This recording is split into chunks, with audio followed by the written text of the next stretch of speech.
Exercise पे आते हैं। नेक्स्ट एक्सरसाइज है हम लोग का मल्टीप्लिकेशन ऑफ मैट्रिसेस। ठीक है, देखो मल्टीप्लिकेशन ऑफ मैट्रिसेस, मल्टीप्लिकेशन तभी पॉसिबल होता है दो मैट्रिसेस का जिसका, जैसे कि एक एग्जांपल लेते हैं।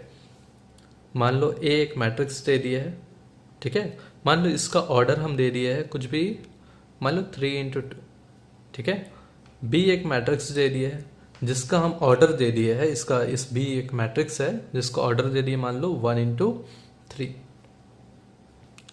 अब अगर बोला जाएगा find the multiplication of A B, मतलब ये दोनों का मल्टीप्लिकेशन, तो नहीं होगा मल्टीप्लिकेशन। ठीक है, मल्टीप्लिकेशन करने के लिए एक कंडीशन है, देखो इस मैट्रिसेस का सेकंड वाला टर्म, ठीक, और इस मैट्रिसेस का पहला वाला टर्म अगर सेम होगा तो ही मल्टीप्लिकेशन पॉसिबल है। अगर सेम नहीं आता तो मल्टीप्लाई पॉसिबल नहीं है। जैसे कि एग्जांपल सेकंड देखते हैं।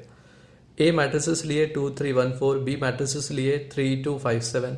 इसका ऑर्डर क्या है 2×2। ऑर्डर क्लियर है ना, रो कितना है 2 है तो 2, कॉलम कितना 2 तो ये 2 हुआ। इसका भी ऑर्डर क्या है 2×2 है। अब यहाँ देखो इसका आखिरी टर्म और इसका पहला टर्म क्या आ रहा है, सेम आ रहा है, तो मतलब ए और बी का मल्टीप्लिकेशन पॉसिबल है। ठीक है, अब मल्टीप्लिकेशन पॉसिबल है तो करेंगे कैसे, ध्यान से सुनना है, सबसे इंपॉर्टेंट टॉपिक यही है मैट्रिसेस का। ए इंटू अगर हम बी निकालेंगे तो ए को लिख दो पहले 2 3 1 4, बी को लिख दो 3 2 5 7, हम लिख दिए दोनों को। अब देखो मल्टीप्लाई कैसे करते हैं, ये पहला रो को पहला कॉलम से मल्टीप्लाई करेंगे, मतलब 2×3 करेंगे क्या होगा 6।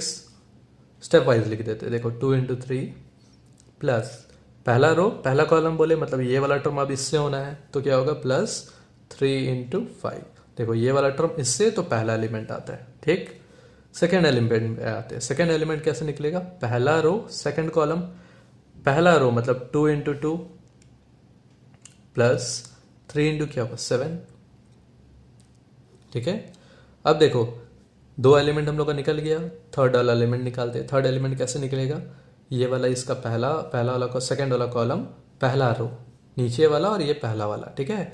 तो 1×3 क्या होगा 1×3 प्लस नेक्स्ट क्या होगा 4×5 होगा, ठीक है।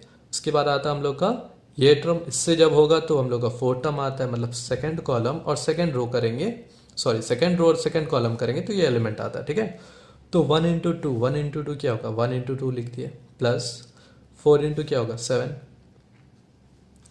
मल्टीप्लाई करने के बाद क्या आ रहा है देखो तो 3×2 6 प्लस 5×3 15। यहाँ पे क्या आ रहा है 2×2 4 प्लस 7×3 21, ठीक है। यहाँ पे देखो क्या आ रहा है 3 प्लस 5×4 20।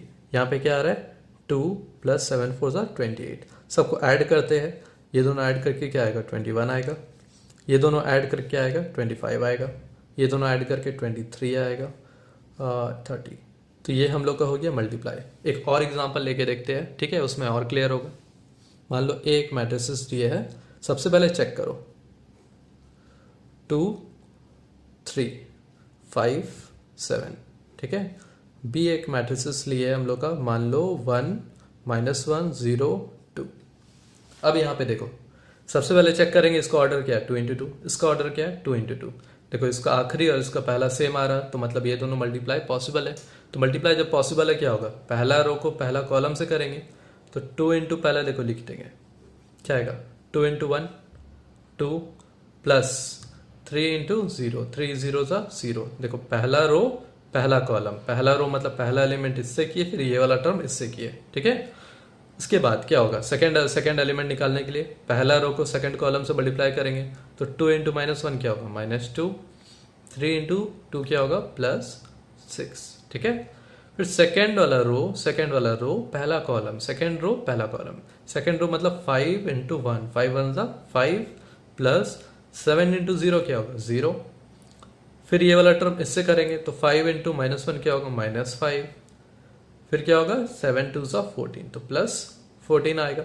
ये नेक्स्ट स्टेप में सॉल्व होके क्या आना हम लोग का 2 + 0 = 2, 6 - 2 = 4, 5, 14 माइनस ये करेंगे तो 9, तो ये हो जाएगा हम लोग का आंसर, ठीक है। देखो क्वेश्चन समझो, देखो ये दिया हम लोग का 1 और 2, मतलब ये वाला कौन सा मैट्रिक्स है, कॉलम मैट्रिक्स है।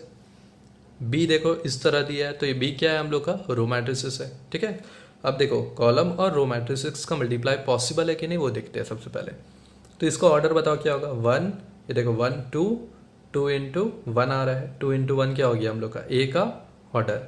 इसका निकालो तो इसका 1 रो है और 2 कॉलम है, तो 1 इंटू 2। अब देखो चेक हो गया हम लोग का, इसका आखिरी और इसका पहला देखो सेम आ रहा है, तो इसका मतलब क्या है, ये दोनों मल्टीप्लाई पॉसिबल है।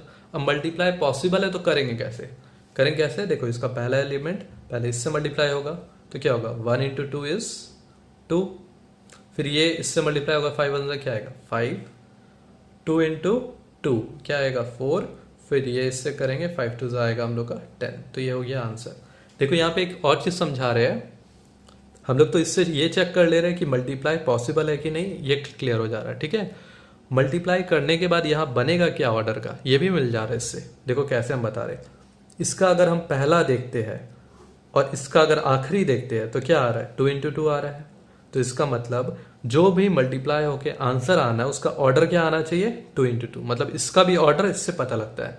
ठीक है, फिर से एक बार चेक कर लो, क्योंकि इस तरह का एक क्वेश्चन है, find the order of matrices, आगे क्वेश्चन है तो उसका भी क्लियर कर रहे हैं। देखो सेकेंड टर्म इसका पहला टर्म सेम होगा तो मल्टीप्लाई पॉसिबल है, और मल्टीप्लाई होने के बाद जो आंसर आएगा उसका ऑर्डर क्या होगा, इसका पहला और इसका आखिरी।